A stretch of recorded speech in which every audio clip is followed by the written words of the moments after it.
ప్రజలకు సేవ చేసి మంచి పేరు తెచ్చుకోవాలని ప్రభాకర్ రెడ్డి రాజకీయాల్లోకి వచ్చాడు.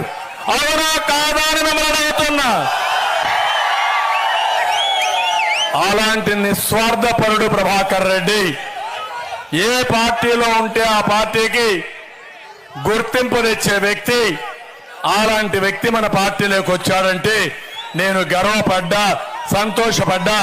ఇలాంటి వ్యక్తులు పార్టీకి వచ్చి ప్రజాసేవ చేస్తే ప్రజలకు న్యాయం జరుగుతుందని నమ్మే వ్యక్తిని నేను. అలాంటి వ్యక్తి పార్టీలోకి వస్తానే గన్ షాట్ లో అర్థమైపోయింది. నెల్లూరు జిల్లా ఎంపీ మనది. ప్రభాకర్ రెడ్డి గెలిచాడు. ఎన్నికల లాంఛనమే. ఎన్నికల రిజల్ట్ 4వ తారీఖున జూన్ వస్తాయి కానీ ఎప్పుడో ప్రభాకర్